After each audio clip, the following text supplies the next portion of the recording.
there, I'm board certified professional organizer Kathi Burns. I'm really glad you're here.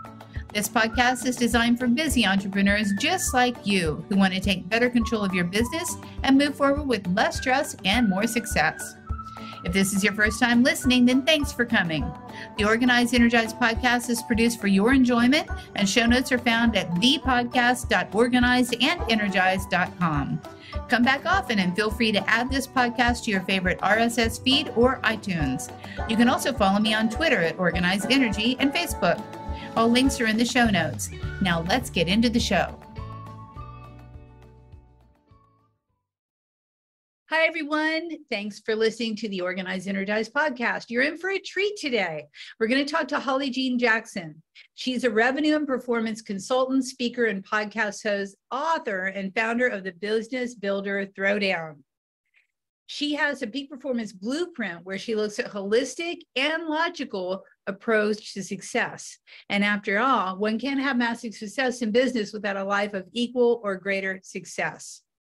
So business owners hire Holly to master the art and science of real success because most lack direction, action, and results. Holly does things a little bit differently. I think you're going to really enjoy listening to how she operates, what she recommends we do to become more successful. So let's jump into it.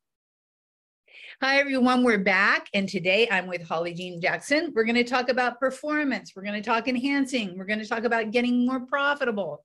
And I'm really happy to have you on the show, Holly. Thanks for joining me. Yeah, it's always fun to be here. And who doesn't like to talk about having more money and better performance? Like, that's exciting. It's good stuff. It's very exciting. Very exciting. We all want to know how. Now, before you became this peak performance and strategist and learning how to make more money person, what's your backstory? How did you get to where you are right now? It was quite a windy path, I must say. I started off in the nonprofit space, got my master's degree in public administration, and then started climbing eventually the corporate ladder and really kind of ended up working in the technology and marketing and program management space, and was an intrapreneur for lots of companies, had 4 layoffs during that journey of climbing to the top of the corporate ladder. Did you say interrupter or interpreter? Intrapreneur. So we have entrepreneurs and intrapreneurs where you're creating new products and services and programs for another company. Oh, okay. Okay. Sorry. Keep going. Yeah, no, good question. Good question. So after those 4 layoffs that were also coupled with health problems and health challenges, I recognized a pattern that corporate America just wasn't a fit for me.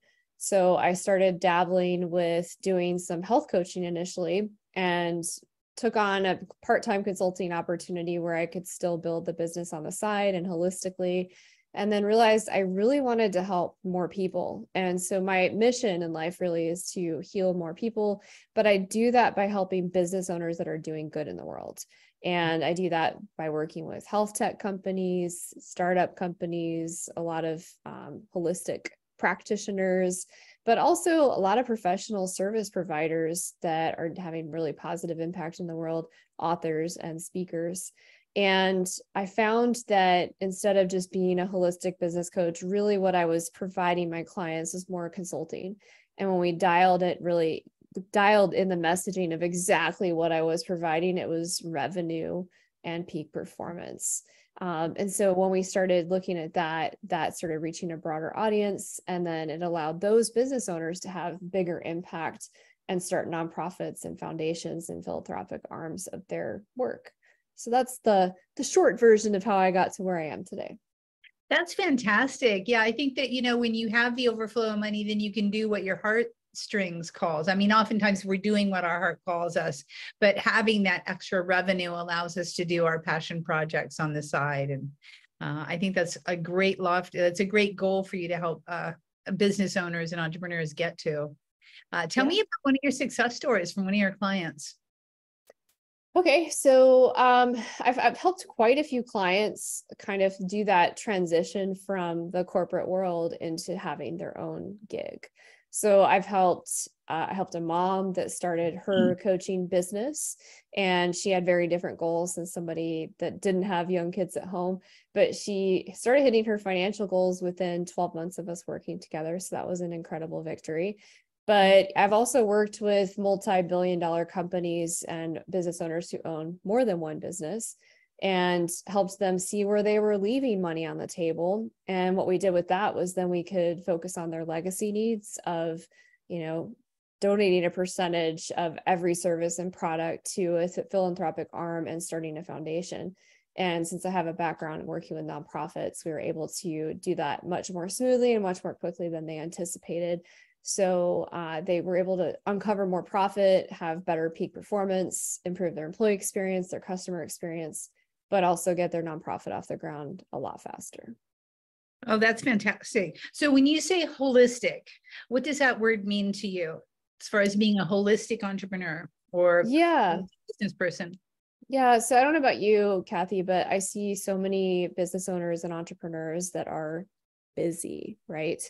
But they're busy with the wrong things and they're not balancing. So a lot of, of course, it takes time and work and effort to start your business, but I don't believe in starting your business in a way that's not practical and good at taking care of you, because otherwise, what are you doing? So I'm talking about people that think they need to work 80 hours a week to start their business. Like, that's just not practical. It's not sustainable for your body. So it's looking at three different things. It's looking at health, clarity, and business. So it's looking at making sure you're healthily taking care of yourself, but you're also creating the right culture for your environment. You're showing up as a leader, walking the talk of good health. And that means spiritually, mentally, physically. We're dialing those things in, because ultimately, if we haven't learned anything from the last 3 years, our health is our wealth, and it really matters, and it impacts our ability and output to do anything. And then clarity is really just making sure that you're saying yes to the right things and no to the wrong things. That's why with my consulting clients, we start with their life and business compass. And from that, they dial in their life priorities and make sure that they're actually scheduling their time and living their life by those priorities. We look at their 3 goals for the next quarter in business, and we make sure they're set up for success. They have a roadmap for that, and they're saying yes to the right opportunities there. And then we look at like their 5-year goal of that big stretch thing that they're going after that gets them fired up and inspired every single day. And ultimately, if they're saying yes to things that are not on that compass, then it forces you to say no to things that are. And ultimately, we want to be getting at least 1% closer to the outcomes and goals that we have each year. So we focus on those things, and people have tremendous momentum. Yeah. And I know you love to look at numbers and you love to look at percentages. And that's one of your key strengths, I think, as a coach. Is because I think a lot of coaches will be more ethereal and less perhaps percentage. Yeah. Well, I think also what's different is that I used to call myself the holistic business coach, and now I really call myself more of a consultant. And the reality is that most of the clients that I work with need more than coaching. And so I do quite a bit of actual consulting work where we're building out sales scripts, we're building out processes, we're building out email marketing strategies and actual email campaigns or lead magnets. All of these things that they don't have the time or the capacity to do, or the expertise to do it in a way that's efficient for them. So it's helping them get past that problem much faster than just working with just a coach. And that's huge because, we all have spent way too much time. I know in the past, I've spent way too much time trying to figure out how to write a sales script, what's the right lead magnet, all that. I mean, it takes someone who's been there, done that to help, and it does expedite the process for sure. So you're doing a really good service. Yeah. Well, and for me, it's really fun. I enjoy creating those things, and I enjoy making my clients more set up for success so that they can really stay in their zone of genius. And, when we go into starting our business, we're usually pulled towards something specific that we're very talented at. We have a superpower in business around that thing. But nobody tells you that when you first get started, all of the other things you have to do and learn to make that thing a success So that's the marketing, the lead generation, the sales process, the customer experience, the employee experience, all of these things. And even if you got an MBA, it's not like they cover the real world of doing this for yourself. And so those are the 5 areas where people leave money on the table, or those key elements that I just listed. And so that's what I help them with. Oh, it's huge. I was looking back at I've been in business 19 years. I was looking back at the first 4 years, and all I did was create, write, create, write books, do all this stuff without the knowledge or the aptitude to actually bring them to market. It's like, okay, now I've done them, how are people going to find them? So there's always a missing link between our passions and the actual strategy of making it happen and making it go into profits.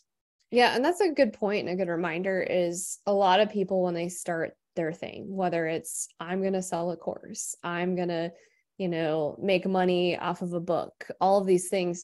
The reality is, whatever that thing is, that service, that product, that class, that YouTube channel, it's not magically going to have followers and subscribers and paying customers. You have to market everything. And I hate to burst anybody's bubble out there, but being a really good marketer is really nuanced today, and it's extremely competitive. And there are areas that you can waste so many thousands of dollars, millions and billions if you're a bigger organization, in ad spending and marketing and doing all of the wrong things that are probably not custom and tailor fit to exactly what you need today. And so also, if you're listening to this, be really careful where you are investing your dollars to make sure you're actually getting what you would like out of that.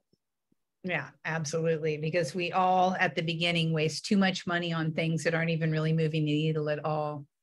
I agree with you. What's the one thing that your business has taught you that you would like to pass on to the people that are listening? I mean, there's so many things we could do. Like, we could do a whole 3 books on what my business has taught me.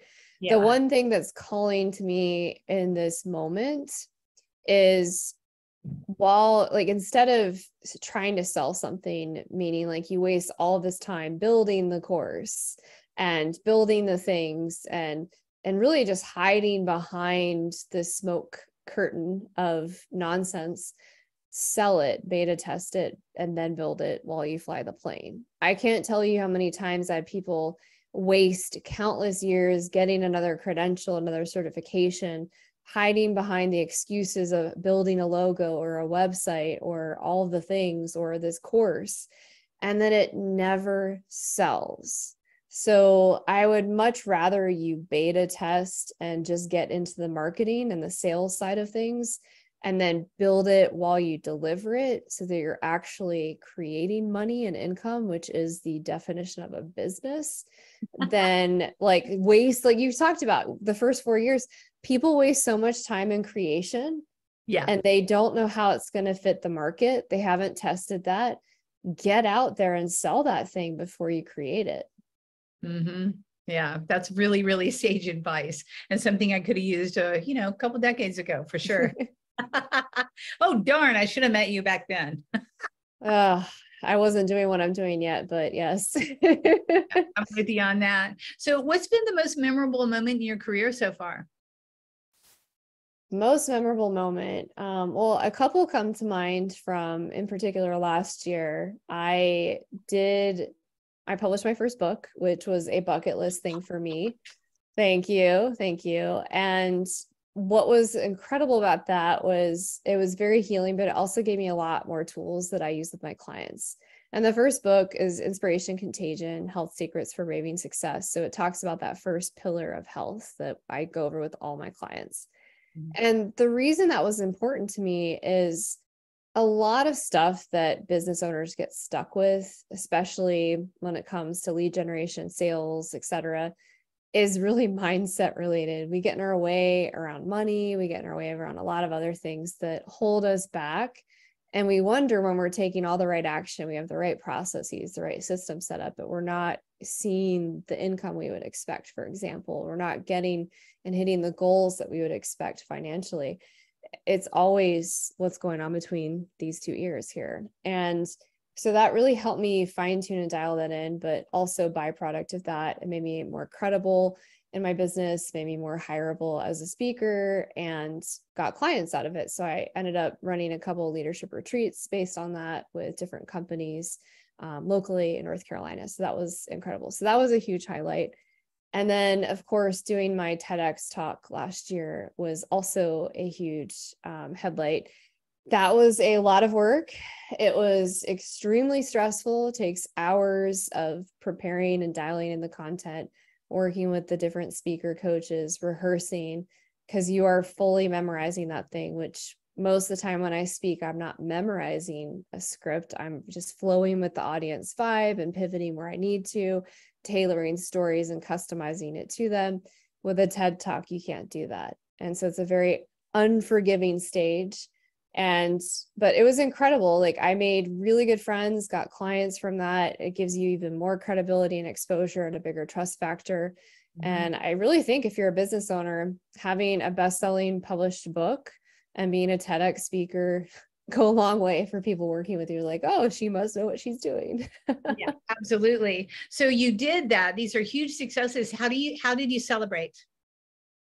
So the book, I had like a lot of personal things going on. I had a partner that was a pretty significant relationship that surprisingly he broke up with me, and that came out of nowhere for me. And so I didn't really celebrate the book for I think 6 months, because that happened like right after that. And so I was kind of in survival mode, because you have all the PR things lined up, and he's in the book and like he's in the acknowledgements. And so I was kind of pretending, because I wasn't ready to discuss that with the world of how great things were. So that was kind of a delayed celebration. And I think for those who have published a book, it's a very heady kind of thing. You do all this work, and there's all of this marketing, all of this launch stuff. And then there's I don't know why I thought, like, we went on this trip right before launch, and I only got back a week before the actual launch. And I don't know why I thought it wouldn't be stressful. Any kind of launch is stressful. Let's just be real here. And it was so stressful. So I think it took me a long time to fully acknowledge and celebrate that. And I think it was when I had somebody that I ran into that said, "Oh, I bought your book. Can you sign it?" That I finally kind of arrived at, wow, I'm an author. Like, this is pretty cool. Or I had some people start sending in reviews of how it changed their mother's life, or how it helped them with, their battle with cancer. And that was like really profound.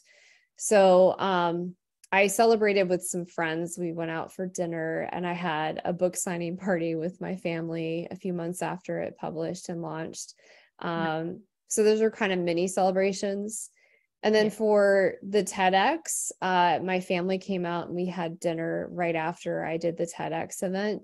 And then I became very close friends with 4 of my fellow speakers, and we went like a couple weeks later so that we could come down and back to earth and actually be celebrating just us and reflecting on the experience. A couple weeks later, we had drinks and dinner, and that was amazing.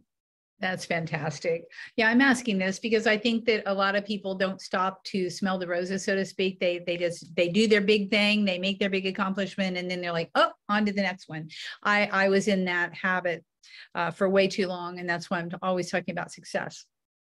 Yeah, I actually have something in my kitchen. It's called the jar of awesome. And so, we all have those days where you're in the doldrums, or you're chemically off, or your hormones or whatever, and you don't feel great, or you have a really rough financial quarter. And so the jar of awesome, I have Post-its and a pen next to it. And anytime something awesome or exciting or something I'm grateful for happens, I write it down and put it in there, so that when I have really bad days, or I have somebody like gives a negative scathing review or has a really gnarly comment, I go back to that, or I go to my book reviews or my podcast reviews, and I'm like, wait, things are good. Yeah. That's a really good thing. A jar of awesome. Love, love, love. If you had to tell your 18-year-old self something now, what would be the advice that she would give you? I would tell her that first of all, she is loved and she is perfect as she is. And I would tell her that she should really question what everybody's telling her that she should do, and instead listen to her own internal compass and the own beat of her drum. And even if that is coloring outside of the lines and breaking outside of the so-called box that we're put in, to do what makes her happy and do what makes her body feel happy specifically. I love that. Don't be should upon. People say you should do this, you should do that. Yeah. Because we all create our own path. And it's never what anybody else says we should do, typically. And if it is something that someone told you to do, generally it's not you anyhow. It's not necessarily your path. It's preordained by someone else. So I think that's great advice for an 18-year-old. All those listening out there, if you're 18 or so, don't get should upon. Yeah, for sure. For Yeah. sure. And even don't should yourself, it's more of what feels aligned. And I truly believe, after dealing with chronic pain for most of my life, that when we are aligned to what our soul, our bodies, our whatever you believe is meant to do, you generally feel good. Like, of course, things happen. That's life and that's nature. But if you're consistently not feeling good, you're feeling a lot of anxiety and stress or physical pain, I believe that is our body's way of telling us we are off course and we are off track. And so I think we need to just stop. And we're so busy, like you said, people don't celebrate. We're so busy doing that we don't spend time being. And so you really need to spend time reflecting on what you really want, and not having other people's shoulds or woulds or coulds be part of that, but really define success on your own terms, really tune into your own body, your own mind, your own spirit. And what is that thing you want to be remembered for? What is the legacy you want to build? What fires you up, even when you have to do the administrative, boring, tedious stuff, that it fires you up so much that even doing that is not painful. That's really good advice. Absolutely. Yeah. Perfect. So I know that you have something valuable for the listeners here that you can pass on to them. What is it that they could listen to, download, or take you up on for your offer? Yeah. What's coming to me right now is a couple of things. First of all, I think that given our conversation, so this, I'm kind of throwing you for a loop a little bit here, but I want to offer the Life and Business Compass download, because we've talked a lot about what we would tell our 18-year-old self, and we've talked a lot about pivots and clarity and trying to be successful. And that's one of the tools that I find that helps everybody so much. Even if you're not an entrepreneur, it's just going to give you a lot of clarity. So that's something I highly recommend you download and be with and sit with as you map that out and start using it, and print it out, share it, put it on your phone, make it wallpaper on your screen, and start making decisions based on that. And things will change very, very quickly. I'd also invite folks to listen to the Inspiration Contagion podcast. That's my podcast. We interview super inspiring and amazing people. And then, of course, if there's anything that you feel I could help you with in your business as a revenue and performance consultant, I'm more than happy to do a complimentary discovery call and see if we're a fit, so that we can find the money that you might be leaving on the table, which pretty much everybody is, and help you start building that legacy that you want to build, whether it's a nonprofit or donating back to a cause that's important to your heart. Fantastic. Yeah, I love the fact that you help people build legacies and you help people give philanthropically to what their heartstrings are. And when you're making the amount of money that you want to make plus more, you're able to do that and give back. So it's keeps rippling out the effect of what you're doing, Holly. I really appreciate your work in the world. Thank you. Yeah, I love it. It's really wonderful when you have clients that are celebrating big wins, whether it's a speaking engagements that's going to change thousands of lives as they speak on that stage, publishing a book that's an international bestseller and that's, healing lives, helping people do more. or making more money, but also giving that back to a foundation, a nonprofit, or a cause. Like, I love, my clients are amazing. They're doing such amazing work in the world. That's incredible. Well, thank you for what you do. And everybody, thank you for listening. Go ahead and download Holly's free offers. They'll be in the show notes below with links. If you're interested in learning how to master your MUT, go ahead and download my free book as well. And so you have a lot of opportunity to learn, to grow, to expand through this podcast. Please take advantage of everything that's out there for you. I'm here for you. Holly's here for you. And we really appreciate your attention and your time listening to the podcast. And thanks, Holly. Thank you. Until next week, we'll see you then.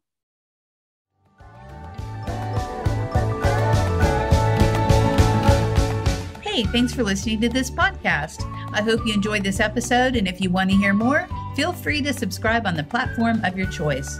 Also, if you feel so inclined, I would truly appreciate a good rating from you to me. Have a stellar day.